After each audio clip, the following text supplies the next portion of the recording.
हर छोटी बड़ी ताजी न्यूज पाने के लिए हमें फेसबुक, ट्विटर, यूट्यूब और व्हाट्सएप पर हमें सब्सक्राइब करें और फॉलो करें आपका अपना web news channel Soni news. जब अच्छे बने पत्रकार तो प्रधानमंत्री नरेंद्र मोदी का कर लिया इंटरव्यू। सुनिए क्या बोले इंटरव्यू में प्रधानमंत्री नरेंद्र मोदी।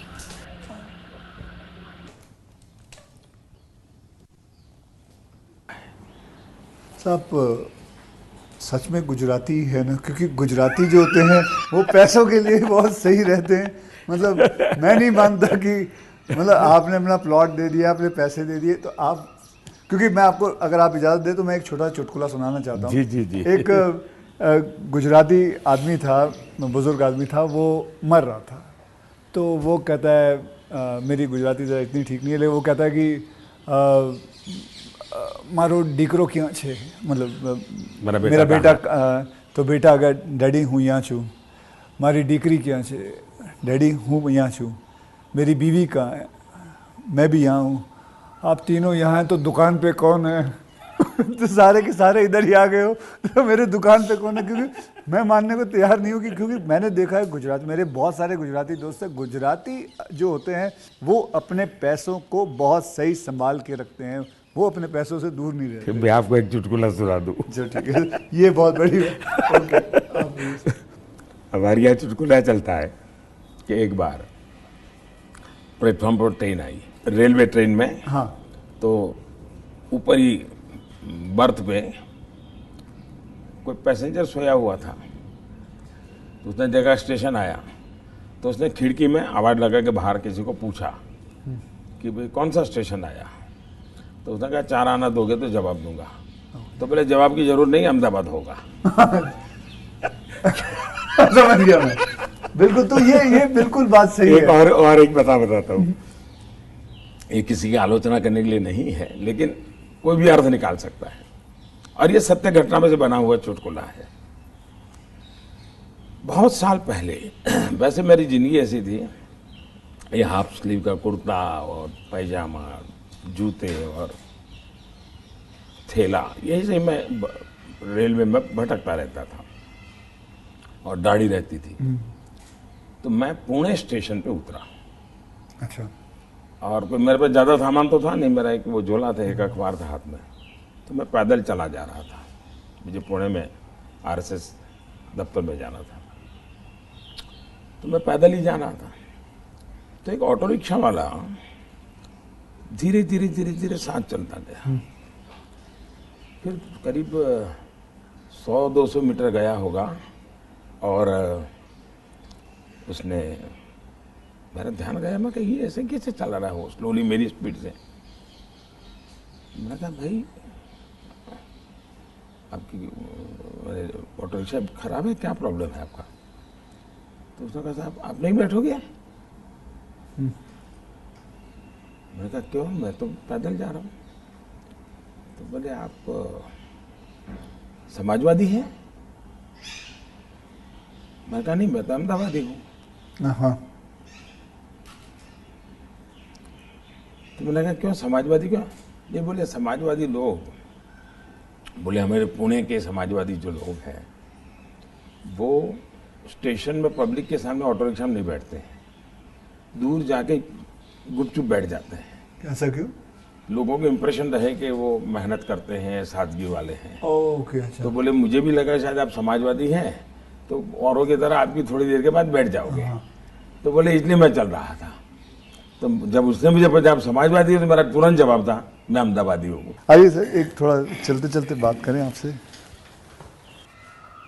सर आपसे मैं पूछना चाहता हूँ कि अगर आपको कभी एक अलादीन का चिराग मिल जाए और जिन कहे कि आपके 3 विशेस हैं, तो वो आपके 3 विशेस क्या होंगे?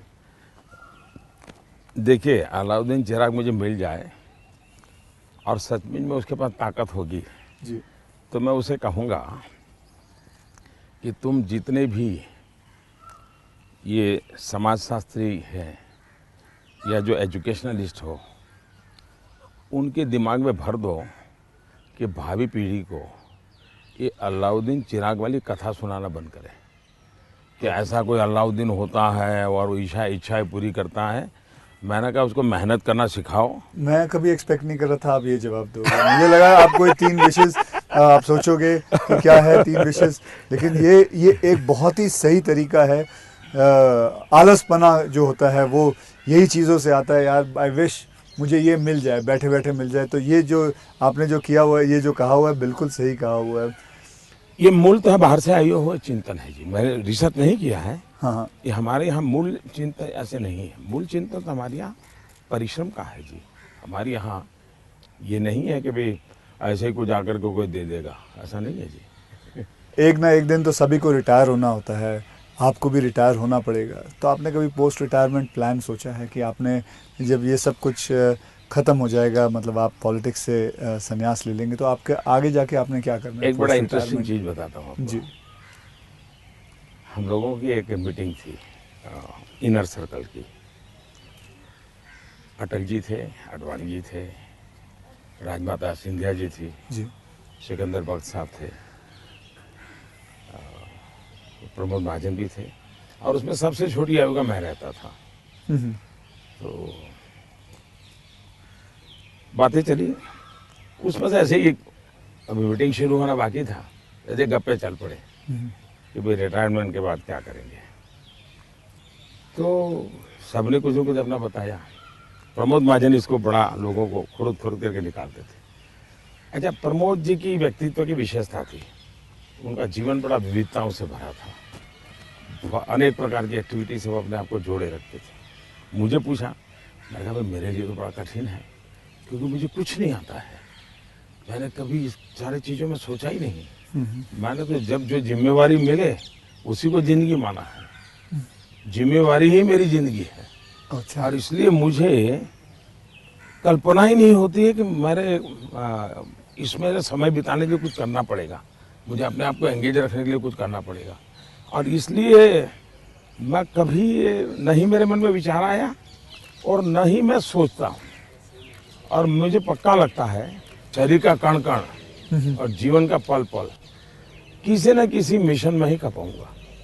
ये आपने सोचा हुआ है? ये शायद सोचना नहीं है जी, मेरे पास इसके सिवाय कुछ मुझे पर कौशल्य ही नहीं है। मैं जिस हिसाब से आप बताते हो कि मुझे लगता है आप ज़िंदगी में, मतलब जब सीएम से यहाँ जब पीएम बने थे, तो मैं ये जानना चाहूँगा कि सबसे वैल्यूबल चीज़ आप क्या लेके आए थे यहाँ, इस घर के अंदर सबसे वैल्यूबल चीज़ आपकी क्या रही थी?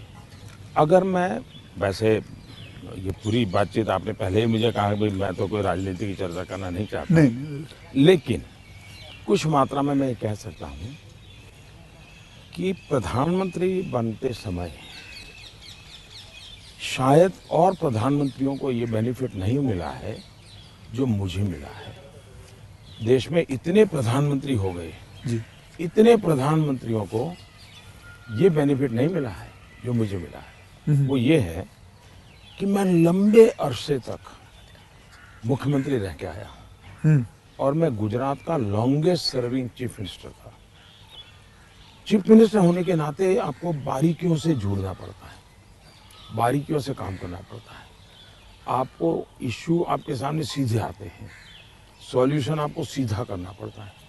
ये तजुर्बा शायद मेरे पहले के किसी प्रधानमंत्री को नहीं मिला। इतना सद्भाग्य नहीं मिला।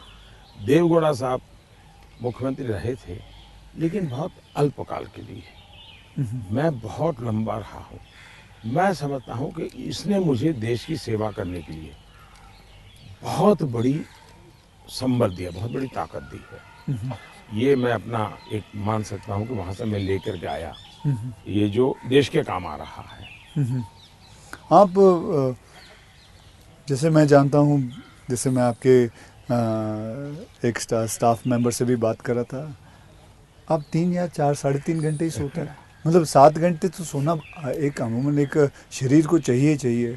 आप 3.5 घंटे ही सोते हो? ये बात आपकी सही है। मेरे जो जितने मेरे साथी हैं, मेरे जानने वाले लोग हैं, या हमारे जो अब सरकार में आया हूँ तो डॉक्टर भी रहते हैं, उन सबका मेरे से एक ही आग्रह रहता है कि मेरी नींद में बढ़ाऊं।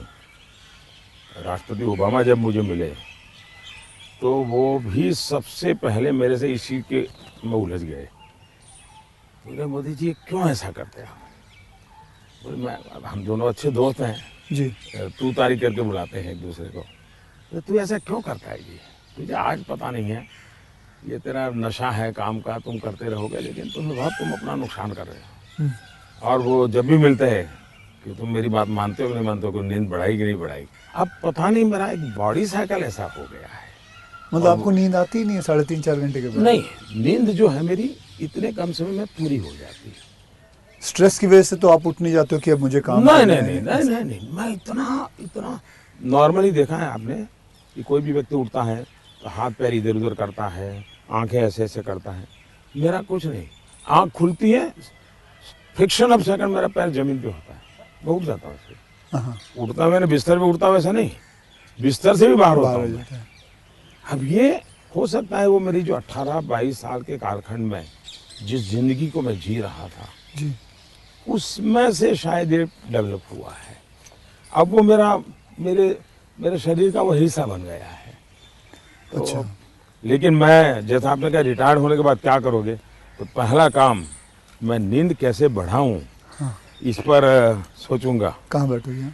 आ जाओ। आज आपके सारे कागज पड़े अच्छा, हैं। कोई बात नहीं, आ जाओ। तो आपको कभी, मैं ये जानना चाहूँगा, वैसे कई लोग जानना चाहेंगे कि नरेंद्र मोदी जी को जब जुकाम लगता है तो वो क्या लेते हैं? आप हैरान होंगे, मैं बहुत ही, फिर वही कहूँगा, मैं ऐसी कठिन जिंदगी जी करके आया हूँ।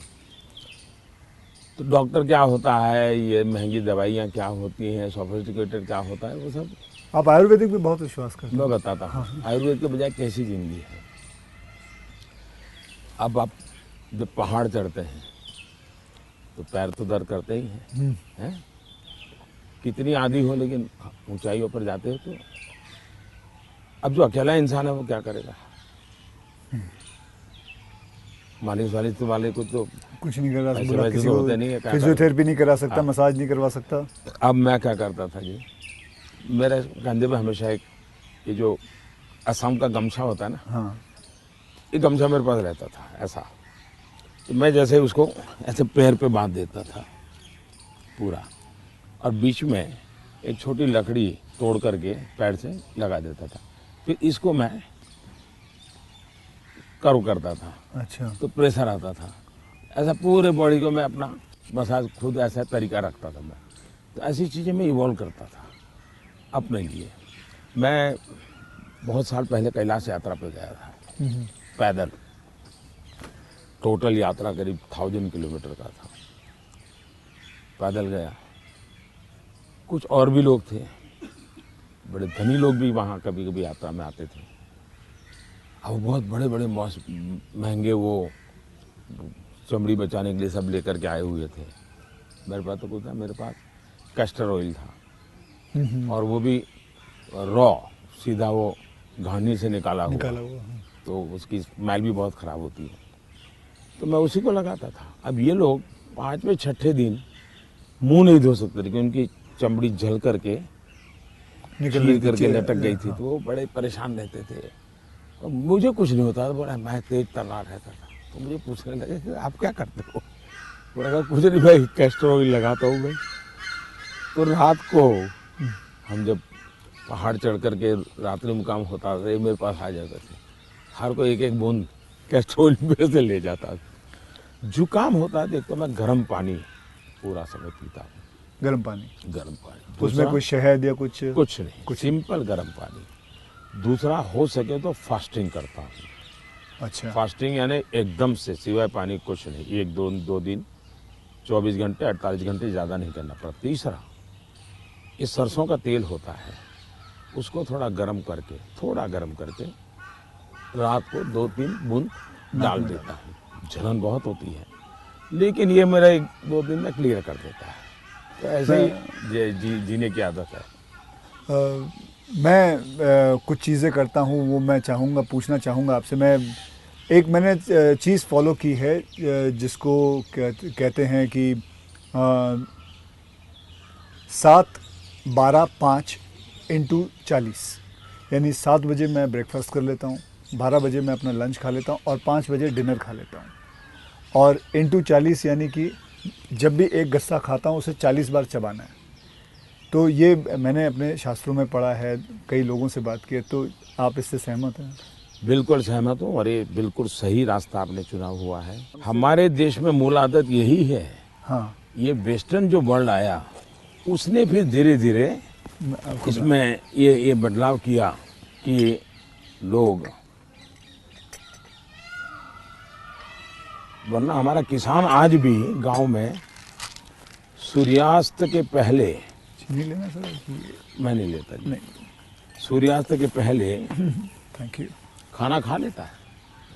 और दिन में भी आपने देखा होगा किसान सुबह एक प्रकार से, वो किसको आप नाश्ता कहते हैं लेकिन एक्चुअली उसका वो लंच जैसा ही होता है। हाँ, वो काफ़ी मात्रा में बड़े बड़े रोटी और सब्जी या चटनी कुछ लेकर के खेत चला जाता है। दिन में थोड़ा सा लेकर के उसकी पत्नी सर पे कुछ रख करके जाती है। वो पूरा भोजन नहीं होता है, हाँ, हाँ। थोड़ा होता है। ये आज भी हमारे देश में परंपरा है ये। आपका एक फैशन स्टेटमेंट बहुत बढ़िया है, मतलब दाढ़ी वाड़ी एकदम सही किया हुआ। और मतलब कभी कभी मैं देखता हूँ आप हाफ स्लीव कुर्ता पहनते हैं, ज़्यादा करके हाफ स्लीव कुर्ता पहनते हैं।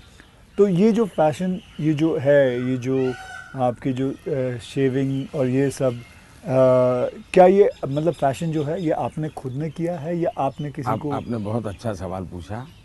जैसे मैं बहुत स्ट्रीक हूँ, गुस्सा करता हूँ, ये जो एक छवि बनाई गई है, वैसे दूसरी छवि मेरे इन कपड़ों की दुनिया को लेकर के बनाई गई है। दरअसल क्या है, मैं छोटी बैग में मेरी ज़िंदगी थी और मैं ट्रैवलिंग करता रहता था। जी, आपने बताया झोले में। और तो मैं देखता था कि एक तो मैं कपड़े खुद धोता था। सीएम बना तब तक मैं कपड़े खुद धोया हूँ। ओके। कभी मैंने कपड़े, तो फिर मैंने कैसे सोचा कि लंबी बाहें रखता हूँ तो मुझे इतना ज़्यादा धोना पड़ता है। दूसरा मेरे बैग में वो जगह ज़्यादा लेता है, तो मैंने खुद नहीं काट दिया था। अच्छा, वो जगह ज़्यादा लेता है इसलिए आपने इसको मैंने काट दिया था। ओके। हाँ, वो बात वो फैशन पर गया जी।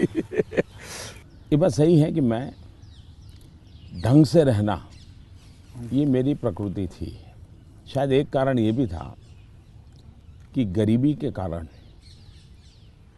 कभी कभी इन्फीरियरिटी फील होती थी लोगों के बीच में। तो उसको ओवरकम करने के लिए शायद साइकोलॉजी पढ़ी होगी बचपन में, ऐसा मुझे लगता है। तो मैं क्या करता था, अब हमारे घर में वो प्रेस करने के लिए कुछ था नहीं, तो मैं ये बर्तन का जो लोटा रहता है उसमें कोयला भर देता था, गर्म कोयला, और उसी से कपड़ों को प्रेस करता था और पहन के जाता था। लेकिन जूते नहीं थे। तो मेरे एक मामा एक दिन आए घर पे, तो पता नहीं उनका मन कर गया तो उन्होंने मेरे लिए जूते ला दिए। तो एक कैनवास के सफ़ेद जूते आए ना जी। हाँ, छोटे से, शायद उस समय तो 8-10 रुपये मिलते होंगे, वो ले आए। तो मैंने देखा थोड़े दिन में तो वो गंदे होना शुरू हो गए। तो मैं क्या करता था, क्लासरूम में सब बच्चे चले जाते थे, मैं रुका रहता था, और टीचर जो ब्लैक बोर्ड पे लिखता है ना, तो बाद में जो छोटा चॉपस्टिक का टुकड़ा रह जाता है वो ऐसे ही फेंक देता है। हाँ हाँ हाँ हाँ हाँ। तो मैं उसको इकट्ठा करता था, वो चॉपस्टिक के टुकड़े वो ले आता था, और हर दिन सुबह चॉपस्टिक जूतों पे लगा देता था। हाँ हाँ हाँ, मैं समझ गया। और डेली ये मैंने कई बार आपसे मिला हूँ, आप घड़ी जो है वो अभी तो आपने सही पहनी हुई है, लेकिन घड़ी आप ज़्यादा करके ऐसे पहनते हो। घड़ी मैं सही पहनता हूँ क्योंकि मुझे मीटिंगों में बैठना पड़ता है ना। हाँ। तो मैं नहीं चाहता हूँ किसी को पता चले कि मैं ऐसे घड़ी देख रहा हूँ, उसको इंसल्ट फील होता है जी। अच्छा।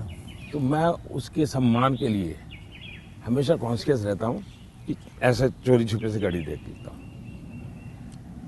आप कोई बैठा है बात कर रहा है और घड़ी देखते हैं तो मतलब कि आप उसको इशारा करो भी बहुत हो गया, जाओ। तो आप ऐसे रखते हो? हाँ, तो ये मेरे मन में ऐसा है कि ये किसी का एक प्रकार के हिडन वे में मतलब बहुत माइन्यूटली आप लेकिन आप मानते हो, मैंने आपको ऑब्जर्व किया कि आप घड़ी उल्टी पहनते हो। मैं देखा था कई बार देखा आपने कि आप घड़ी उल्टी पहन के आपने सही देखा। मोदी जी, मैं आपसे ये जानना चाहूँगा कि ये जो सोशल मीडिया का आजकल तो पूरा ज़माना है एंड मैंने देखा है कि आप काफ़ी एक्टिव रहते हैं, लेकिन जो आपको लोग प्रश्न पूछते हैं या लोग आपसे बात करते हैं तो आप खुद देखते हो ट्विटर या इंस्टाग्राम, ये सारी चीज़ें आप देखते हो सर? मैं ज़रूर देखता हूँ और एक प्रकार से उससे मुझे बाहर की बहुत प्रकार की जानकारियाँ मिलती हैं जी। और मैं आपका भी ट्विटर देखता हूँ और ट्विंकल खन्ना जी का भी ट्विटर देखता हूँ। और कभी कभी तो मुझे लगता है कि वो जो मेरे पर गुस्सा निकालती है ट्विटर पे, तो उसके कारण आपके पारिवारिक जीवन में बड़ी शांति रहती होगी। उनका पूरा गुस्सा मेरे पर निकल जाता होगा। हाँ। इसलिए आपको बड़ा आराम रहता, सुकून मिलता होगा। तो मैं आपके लिए इस प्रकार से काम आया हूँ, खास करके ट्विंकल जी के लिए। और शायद ट्विंकल जी को पता नहीं होगा, उनके नाना जी चिनू भाई, उनसे मैं मिला था। अच्छा, ये तो बहुत पहले। की और कारण क्या था, ये बड़ा इंटरेस्टिंग है जी। गुजरात में एक बहुत बड़ा अकाल पड़ा था, तो हम लोग कुछ न कुछ सामाजिक काम करते थे। उसमें हम लोगों को ये बटर मिल्क के केंद्र चलाते थे, छाछ पीने के लिए गर्मी में लोगों को। हाँ, बटर मिल्क, तो वो मूल सुरेंद्रनगर जिले में हम बहुत बड़ी मात्रा में करते थे। तो उस एक कार्यक्रम में मुंबई में एक सज्जन थे, मिठाई के बहुत बड़े व्यापारी थे, नाम तो मैं भूल गया, वो उनको लाए थे और उन्होंने डोनेशन भी दिया था। हाँ। और हमने ऐसे छाछ केंद्र चालू किए थे बटर मिल्क के, ओके। बहुत बड़ी मात्रा में। जैसे पानी की परब रहती है वैसे छाछ की परब रहती थी और हर गरीब व्यक्ति वो। तो उस समय मैं उस सेवा के काम में लगा था और उस समय इनके नाना जी वहाँ आए थे, तो उस समय मेरी उनसे मुलाकात हुई थी। अच्छा, तब मुलाकात। काफ़ी बातें हुई थी उनके साथ, तो मेरा उस प्रकार से उनसे परिचय रहा है।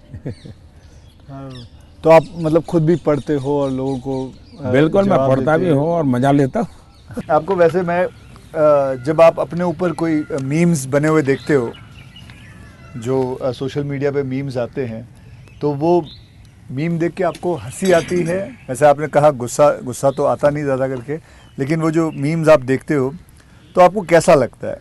जैसे देखो, मैं कुछ 4-5 मीम लेके आया हूँ, ये देखिए। ये लिखा है, this T seller can give nation unity, equality, safety, prosperity. तो ये एक है। इसमें लिखा हुआ है, चटनी के बिना ढोकला है बेकार, अब की बार मोदी सरकार। ये देखिए, मेरे ही सारे फ्रेटर्निटी के लोग आए थे, आपसे मिले तो सबके चेहरे पे यहाँ लगा दिया है जय श्री राम। ये आपने देखा कभी? ये मैंने नहीं देखा, ये आज देख रहा हूँ। अच्छा, ये नहीं देखा आपने? तो ये रोहित शेट्टी जो है, ये एक्शन डायरेक्टर हैं, मीट्स नरेंद्र मोदी जी, और अगले दिन आपको उन पर इतना असर पड़ा, सीधा मोटरसाइकिल लिया आपने, निकल पड़े। तो ये मीम देख के आपको कैसा लगता है? मैं एंजॉय करता हूँ। मैं उसमें मोदी को कम देखता हूँ, क्रिएटिविटी को ज़्यादा देखता हूँ। तो मुझे उस क्रिएटिविटी के प्रति, यानी मेरा घोर भी विरोध होगा, मुझे बड़ा मजा आता। क्या बड़े सटीक तरीके से कहा है उसने। मतलब बहुत अच्छी क्रिएटिविटी उनकी है, मतलब क्या सोचते हैं ये लोग, और यूं झटके में सोचते हैं। हाँ, फ्रिक्शन ऑफ सेकंड जी। मैं आपको बताऊं, आप और मैं भी बात कर रहे हैं, जब सोशल मीडिया का ये सबसे बड़ा बेनिफिट मुझे ये है कि मुझे कॉमन मैन की जो सेंस है, हाँ, उसकी जो क्रिएटिविटी है, उसका एनालिसिस है, ये समझने में बड़ा। वरना क्या होता है, ये बनी बनाई लोगों की जो परोसी हुई चीज़ होती थी जी, 5 स्टार फूड जैसा होता था वो। ये एक प्रकार से फुटपाथ पर का जो चने चबेने और पकौड़ा होता है, हाँ, वैसा सोशल मीडिया का मटेरियल होता है। फिनिश नहीं होता, लेकिन उसमें से आपको सच्चाई हाथ लग जाती है। मैं तो ये वेट कर रहा हूँ, जब ये आएगा तो इसके ऊपर भी बड़े मीम्स बनेंगे। हाँ, इसके ऊपर भी बड़े मीम्स बनेंगे। तो आप तो खैर तैयार है। मेरे लिए पहली बार होगा ये। मतलब कुछ लोग होते हैं इंटेंशन से आपको चुभे इसलिए करते हैं जी, जानबूझ करके। उस समय आपने अपने आप को संतुलित रखने से उसके सारे इरादे फेल हो जाते हैं और वो उसकी नींद हराम कर देते हैं। अगर आप उसको रिएक्ट करते हैं, रिस्पॉन्ड करते हैं, तो उसको मज़ा आ जाता है। लेकिन देखा छोड़ दिया तो उसकी नींद खराब है। मैंने इतनी मेहनत की, इतना मोदी जी के बाल नोचने वाली चीज की, मोदी को कोई हो ही नहीं रहा है, तो वो परेशान हो जाता। हाँ, फिर वो अपना बंद भी कर देता थोड़ी देर बाद। ये भी बात सही है। बस सर, आपसे बात करके मुझे बहुत बहुत मज़ा आता है। आपसे मैं 2-3 बार पहले भी मिल चुका हूँ और आज मुझे मौका मिला है आपसे वार्तालाप करने का, आपसे बातचीत करने का, तो बहुत अच्छा लगता है। As a human being, not as a prime minister, as a human being, you are a lovely person, you are a person जिसने ज़िंदगी में सब कुछ देखा है, झेला है, पाया है और खोया भी है, और सैक्रिफाइस आपकी ज़िंदगी के, मैं ये मेरा एनालिसिस है जो मैं आपसे अभी बात करके मेरा एनालिसिस है कि आपकी ज़िंदगी के आपने बहुत सैक्रिफाइसेस भी किए हैं। So we are glad, I am glad that मुझे ये मौका मिला है आपसे बातचीत करने का। क्या आप मंथली आपकी जो सैलरी में से कुछ आप अपनी माता जी को भेजते हैं? ऐसा है कि हमारी माता जी खुद मुझे देती है आज भी। अच्छा, वो भेजती हैं? आज देती है, देती नहीं, जब भी मिले जाऊंगा तो ₹1.25 वो पक्का मेरे हाथ में देती है आज भी। अच्छा। और वो हमसे कभी अपेक्षा नहीं करती, कभी अपेक्षा नहीं करती, उनको ज़रूरत भी नहीं है। दूसरा, शायद मैं एक ऐसा मुख्यमंत्री भी रहा और एक ऐसा प्रधानमंत्री रहा हूँ, मेरे परिवार पर का कोई खर्चा सरकार पर नहीं है, वरना बाकियों को परिवार का मेडिकल हेल्प मिलता है सब, मेरे परिवार कुछ लेता नहीं, कुछ नहीं लेता है। मैंने, हाँ, ये बात है, बिल्कुल बिल्कुल। तो ये एक प्रकार से, लेकिन इसका मतलब ये नहीं कि कोई माँ के प्रति लगाव नहीं है, ऐसा नहीं है, लेकिन जीवन ही ऐसा बन गया है कि मैंने अपने आप परिवार, पूरा देश को अपना परिवार बना लिया है, इसी में लगा रहता हूँ, यही काम करता रहता हूँ।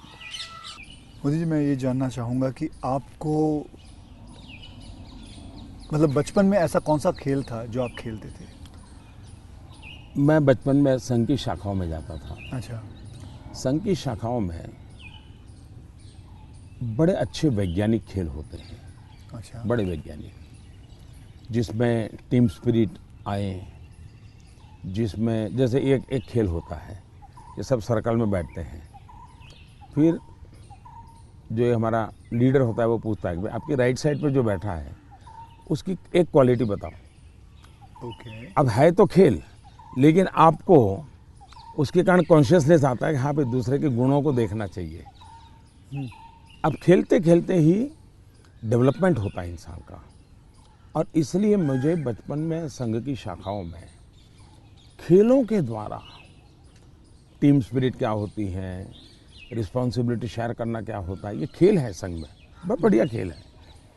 वो परंपरागत खेल है, कोई संघ वालों ने ढूंढे ऐसा मैं नहीं कह रहा हूँ, ये बहुत बहुत काम आते हैं।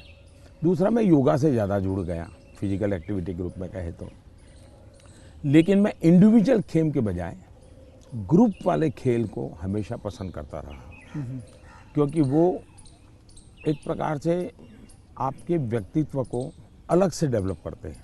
जो इंडिविजुअल खेल होता है वो आपको एक अलग प्रकार का डेवलपमेंट करता है, वो गलत करता है ऐसा मैं नहीं कह रहा हूँ, लेकिन अलग प्रकार का करता है। टीम के अंदर खेलने से अलग प्रकार का होता है, आपको एडजस्ट करना पड़ता है, आपको साथ चलना पड़ता है, आपको किसी की लीडरशिप करनी होती है, आपको सबॉर्डिनेट को संभालना होता है। तो ज़िंदगी जीने के लिए ग्रुप वाले गेम्स खेलने चाहिए। ओके। इंडिविजुअल कितना ही हम बड़े चल जाएं, लेकिन ग्रुप वाले खेल जरूर खेलना चाहिए, ये मेरा मत रहता है। जी, आपने कभी गुल्ली डंडा खेला है? बिल्कुल खेलता था गुल्ली गाँव डंडा में, खेलते? हाँ हमारे यहाँ गांव में खेलते थे, फिर कंचे खेलते थे? हाँ, लेकिन ज़्यादातर मैं तैरने के लिए चला जाता था, मुझे पानी पसंद था। अच्छा। तो तैरने के लिए चला जाता था। दो कारण थे, एक तो मेरे परिवार के सारे कपड़े मैं धोता था, परिवार के सभी सदस्यों के। अच्छा। तो तालाब में ही पानी था, तो हम तालाब में चले जाते थे, तो उसके कारण स्वाभाविक मेरा स्विमिंग सीख गया, तो मैं बहुत घंटों तक स्विमिंग कर लेता था। हाँ। तो मेरे शरीर के जो अगर मूलभूत कहें कि डेवलपमेंट, बॉडी डेवलपमेंट जिसको कहें, वो शायद स्विमिंग से हुआ है। वो गांव वाला स्विमिंग जो जी, समझ गया। अपने गांव में तालाबों में, नहर हो गई, तालाब हो गया वहाँ हाँ, की। उसी में। मुझे अभी याद है आपका, मैंने एक यूनाइटेड नेशन में एक पहली जो स्पीच देखी थी आपकी, आई थिंक 2014 में दी थी मैं आपने। प्रधानमंत्री बना और सितंबर में गया था। सितंबर में गए थे। तो आपने जब आपने इतने सारे स्पीचेस दिए हैं हिंदुस्तान में, तो वो आपका पहला स्पीच था जो वर्ल्ड वाइड पूरी दुनिया, तो वर यू नर्वस? क्या मेरे प्रधानमंत्री नरेंद्र मोदी जी नर्वस थे उस दिन? मेरा प्रॉब्लम ओवर कॉन्फिडेंस का है। अच्छा, उल्टा था। उल्टा था। और हुआ क्या कि मैंने मन में सोचा था कि ये मेरा फ्रेमवर्क रहेगा बोलने का। जब जहाज़ में यहाँ से जा रहा था, हमारे अफसरों ने मुझे ब्रीफिंग भी किया था। जब मैं अमेरिका पहुँचा तो हमारी फॉरेन मिनिस्टर सुषमा जी, उनकी मीटिंगें ज़्यादा होती थी तो उनको पहले जाना पड़ता है, तो पहले गई हुई थी। तो पहुँचने के बाद ही मेरा कोई दूसरे दिन कार्यक्रम था।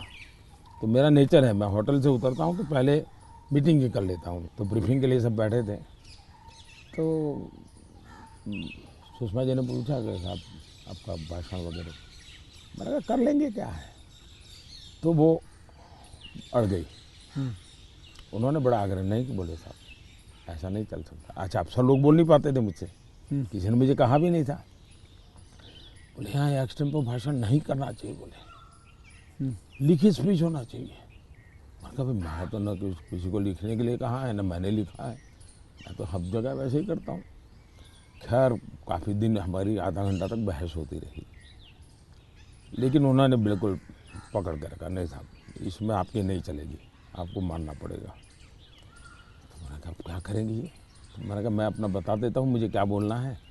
तो मैंने वहीं पर उस दिन मैंने कहा इसके आधार पर आप बना दीजिए। फिर वो स्पीच तैयार हुई। अब मुझे स्पीच प्रॉब्लम नहीं था, पढ़ना ये प्रॉब्लम था। मतलब पढ़ना यानी कि पढ़ कर के बोलना, वो मैंने कभी आपको देखा मुझे नहीं। बहुत दिक्कत होती है जी, बहुत दिक्कत होती है। मेरा थॉट प्रोसेस इतना तेज चलता है। तो मेरा वो पहला भाषण जो है, हाँ, वो पढ़ कर के मैं किया हुआ हूँ। यानी एक्चुअली पढ़ रहा हूँ मैं, आपने देखा होगा मेरे हाथ में कागज है। तो ये अच्छा, सबसे पहले मुझे नेपाल प्रधानमंत्री बनने के बाद तो वहाँ भी मैं एक्सटेम्पो बोल दिया था, और वो भाषण आज भी मशहूर है जी। आज भी मशहूर है भाषण। नेपाल में पहला भाषण था। तो एक्सटेम्पो वाला भाषण आपका हमेशा, मैंने कभी वैसे देखा नहीं तो आपको मेरे लिए फिर वो ये इस प्रकार की जो मीटिंगें होती हैं उसमें ये बहुत आवश्यक हो गया। बाद में मुझे भी ध्यान में आया कि भाई ये देश का मसला होता है, कोई इधर उधर शब्द न चला जाए। तो फिर खैर मुझे उस डिसिप्लिन को फॉलो करना चाहिए। लेकिन मेरे पहले भाषण का मेरा अनुभव ये है। ठीक है, ये अच्छा। फिल्में देखते हैं? अभी नहीं देख पाता हूँ। लास्ट फिल्म कौन सी देखी? लेकिन मेरे गांव में एक थिएटर था जी। और मेरा एक दोस्त था दशरथ करके, उसके पिताजी थिएटर के बाद सिंह चना बेचते थे। अच्छा। और हम गांव वाले उनको लक्ष्मण भाई थिएटर वाला बोलते थे। वो बेचते थे तो चना से, तो उनसे हमारा परिचय था। तो हम वहाँ जाके बैठते थे, और अगर थिएटर में दर्शक कम है और जगह बची है तो फिर वो थिएटर के बाहर ही बैठते थे। तो मालिक को कह देते कि जरा इन बच्चों को बिठा दो ना। तो फिर वो मुफ्त में हमको थिएटर में जाने का मौका मिल जाता था। वो लक्ष्मण भाई जो सिंह चना बेचते थे उनके कारण। तो मैं और हमारा वो दोस्त है दशरथ, तो हम दोनों जाके बैठ के मूवी देखते थे। तो बचपन में मूवी देखने का यही एक हमारा तरीका था। बाद में तो ज़िंदगी ऐसी बन गई तो कोई मौका नहीं मिलता। लेकिन शायद एक अमिताभ बच्चन जी आए थे जब मैं सीएम था। अच्छा। तो उनका बड़ा आग्रह था एक पा फिल्म शायद, जी बिल्कुल, तो देखने के लिए उनके साथ में चला गया था। एक बार अनुपम जी खैर आए थे, उन्होंने टेररिज्म को लेकर के एक फिल्म बनाई थी। सीएम था मैं, टेररिज्म को लेकर के एक फिल्म बनाई थी, वेडनेसडे शायद। हाँ, वेडनेसडे। हाँ, तो वो मैं उनके साथ देखने चला गया था। तो ऐसा कुछ हुआ है, लेकिन वो भी ज़्यादा लेकिन पीएम बन के बिल्कुल नहीं, तो आपके वक्त भी नहीं मिलता, बिल्कुल नहीं कर पाया। अब आपने बिल्कुल नहीं कर पाया। क्या मैंने एक फिल्म बनाई थी, आपको मैंने हल्का सा कुछ बताया भी था पहले कि टॉयलेट एक प्रेम कथा पे फिल्म बनाई थी।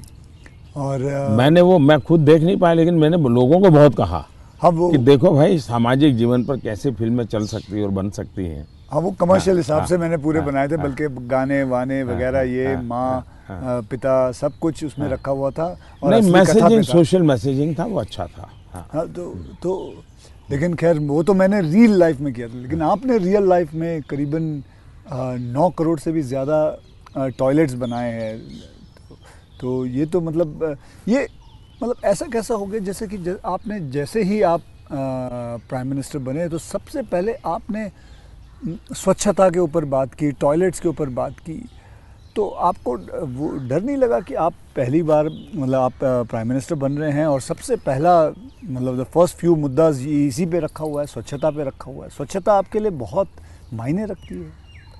मैं मेरे जीवन में मैंने गांधी जी वगैरह जो पढ़ा है और कुल मिला के मैं देखता हूँ कि हमारे देश में बीमारी, गरीबी, इन सब की चीज़ों के साथ हेल्थ बड़ा सबसे बड़ा विषय है। लेकिन प्रिवेंटिव हेल्थ के लिए 2 चीज़ें मैं देखता हूँ, एक स्वच्छता और एक फिटनेस। आप अपने शरीर को फिट रखिए, बनाइए, तो बाकी आर्थिक रूप से बोझ बनता नहीं है ज़िंदगी, उस प्रकार से जिए। पर्सनल हाइजीन में तो हमारे यहाँ शास्त्रों के कारण, संस्कारों के कारण, घर में आओ तो पैर धो करके आओ, हाथ धो, मंदिर में जाते हो तो नहा करके जाओ, सब बहुत सिखाया जाता है। सोशल हाइजीन के प्रति हम उदासीन रहे हैं।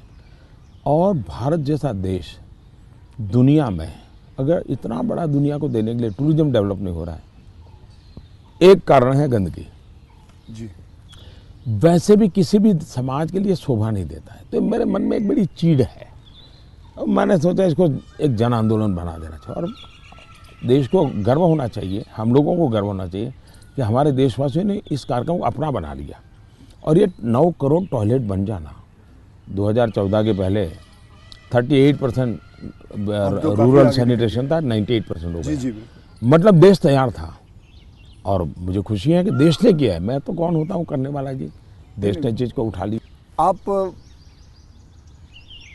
एज अ प्राइम मिनिस्टर आप कभी चिल एकदम आराम करते हैं, मतलब कुछ आराम से बैठ के यूं बैठे हैं गार्डन में सोच रहे हैं, बस ऐसे ही कुछ नहीं, चिल आउट के लिए क्या करते हैं? मेरी एक आदत है, मुझे अब कर नहीं पाता हूँ लेकिन मेरा बड़ा स्वभाव रहा है। एक तो मुझे सुबह 5 बजे चाय पीने की आदत है, बिना शक्कर? चीनी में लेता मैंने नहीं देखा हूँ। भी हाँ, आपने चीनी लेता नहीं हूँ। अच्छा, नहीं लेते? मुझे कोई प्रॉब्लम नहीं है लेकिन आदत नहीं लेता हूँ। दूसरा, मुझे शाम को 6 बजे, दिन में किसी के साथ कटसी के लिए बैठ गया, थोड़ा ले लिया 2 घूंट तो अलग बात है, चाय की आदत नहीं है। लेकिन शाम को 6 बजे मुझे चाय की आदत है, ऐसा लगता है मेरी बॉडी रिक्वायर कर रही है। लेकिन वो मुझे तब मज़ा आता है, मैं छत के नीचे नहीं हूँ, सीधा आसमान से मेरा संपर्क होना चाहिए, खुले में बैठा हूँ, अकेला बैठा हूँ और वहाँ आराम से चाय पीता हूँ। ये मुझे बहुत पसंद आता है। और वो जगह कौन सी है यहाँ? यहाँ भी मैं कर लेता हूँ और मेरे ऑफिस के उसमें भी कर लेता हूँ। अच्छा। लेकिन जो साउथ ब्लॉक का ऑफिस है वहाँ संभव नहीं है। ओके। वहाँ तो एकदम से वो बंद कमरा है, लेकिन ये मेरी पसंद की जगह काम है। दूसरा, एक चीज़ मैंने बहुत की थी और जो, जैसा आपने कहा रिटायरमेंट के बाद क्या करोगे, तो उस काम को ज़्यादा करूँगा। पहले मैं रेगुलर करता था, मैं कभी दिवाली नहीं मनाता था जी। अच्छा। नहीं, मैं दिवाली में 4-5 दिन कहीं चला जाता था और 5 दिन के लिए मेरी जो रिक्वायरमेंट रहती थी, पानी वगैरह, वो साथ ले लेता था और वो भी मैं उठा के ले जाकर उतना ही। और मैं पहले रिसर्च करके रखता था, कहीं जंगलों में कोई जहाँ इंसान न हो लेकिन पीने के लिए शुद्ध पानी अवेलेबल हो, ऐसी जगह ढूंढता था और वहाँ जाके मैं रहता था। कभी पेड़ के नीचे, क्या कोई खंडहर कोई मिल गया तो उसमें पड़ा रहता था। अच्छा, उस समय में तो टीवी वगैरह तो थे ही नहीं, रेडियो भी मैं साथ नहीं रखता था, ना अखबार, न कुछ नहीं, कागज पेन भी नहीं, किताब भी नहीं, कुछ नहीं। कुछ नहीं। अच्छा। और 5 दिन मैं ऐसे ही अकेला रहता था, प्रकृति को देखना। एक प्रकार से मेरा वो कार्यक्रम का नाम था, मैं मुझसे मिलने जाता हूँ।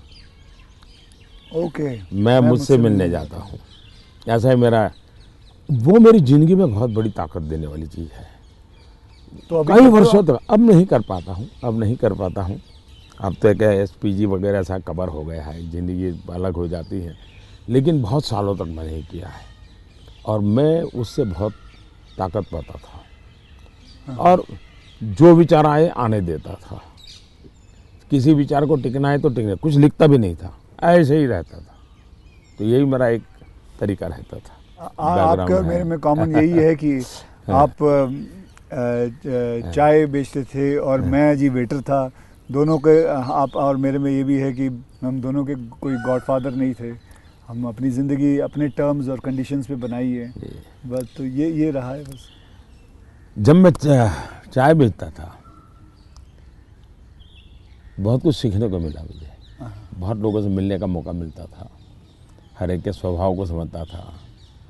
बिना कारण जो चाय पीने वाला है गुस्सा करता था, डांट देता था, तो इन चीज़ों को सीखने में बहुत काम आया। लेकिन एक चीज़ मैंने बहुत मज़ेदार है मेरी ज़िंदगी की, मैं जब लोगों से हिंदी में बात करता हूँ तो बहुत सरप्राइज करते। मुझे हमारे सिकंदर बख्श साहब थे बीजेपी के लीडर जी। वो मुझे हमेशा कह रहे हैं, यार मोदी तू इतनी बढ़िया हिंदी कैसे बोल लेता है, तू तो बोले गुज्जू है। ये तेरा मुरारजी, वो दोस्ताना है तो बहुत बड़ी आयु के थे, बोले तेरा मुरारजी इतने साल तक यहाँ रहा लेकिन उसको हिंदी बोलना नहीं आता है, ऐसा मुझे। तो उसका कारण ये था कि मैं चाय बेचता था तो मेरे गांव में ये जो ट्रेनें तो बहुत कम आती थी, लेकिन ये जो मालगाड़ी होती है, जो माल ढोती है, वो ज़्यादा आती थी। और मुंबई में जो भैंसों का तबेले रहते हैं, उसके जो दूध बेचने वाले लोग हैं वो क्या करते हैं, दूध जब भैंस देती है तब तक मुंबई में रखते हैं, बाद में वो गांव में आके छोड़ देते हैं। वो भैंसों को लाना ले जाना एक बड़ा कारोबार चलता था। तो वो आते थे और वो बेचारे घास वास उसी में भरते थे, उसी में रहते थे और भैंसों को ले जाते थे। एक व्यक्ति आएगा तो 3-4 दिन रहना पड़ता था। हम उनको चाय चाहिए, हम चाय देते थे। उनसे बातें करते करते मैं हिंदी सीख गया। अच्छा, फिर वो क्या करते थे, अपना म्यूजिक की कुछ चीज़ें ले आते थे, तो शाम को वो चौपाइयाँ अपना भजन कीर्तन करते रहते, तो मैं कभी जाके बैठ जाता था। तो मुझे उसके कारण नॉर्थ के कल्चर से परिचय आया। तो एक प्रकार से चाय ने मुझे ये लैंग्वेज सिखा दी। तो आप ये जो सॉन्ग की बात आई, आप कभी कोई हिंदी गाना गुनगुनाते हो अकेले में? गुनगुनाना तो नहीं होता है, लेकिन मैं जब चाहता तो मेरे मन पे जो कुछ गीत है, ज्योति कलश छल के, या ये पवन वेग से उड़ने वाले घोड़े, ऐसे जो गीत थे बहुत पुराने, तो बहुत अच्छे लगते थे। आज के कोई गाने नहीं गुनगुनाते? आज तो पता ही नहीं मुझे, आज तो पता ही नहीं मुझे। मुझे आपसे बात करके चलिए, बहुत मज़ा आया। देश के लोगों के लिए काम आएगा, कुछ बातें नई ये बहुत सारी चीज़ें काम में आएंगी, इसमें बहुत सारी चीज़ें। लेकिन मुझे अच्छा ये लगा कि ये चुनावी आपाधापी तू मैमे के बीच ये भी एक कुछ पल होता है। तो जो आप पूछते हैं ना कैसे रिलैक्स होते हो, ये भी तरीका है रिलैक्स होने का। बहुत रिलीफ रहेगा।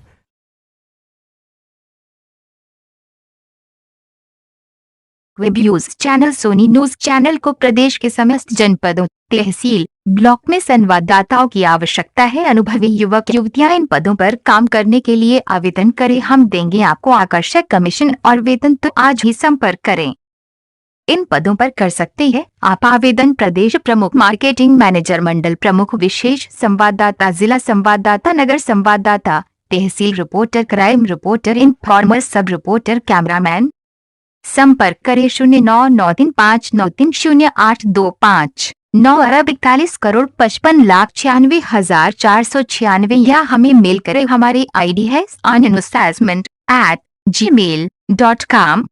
आपका अपना web news channel Soni news, पैनी नजर, तीखी सोच, सोनी न्यूज।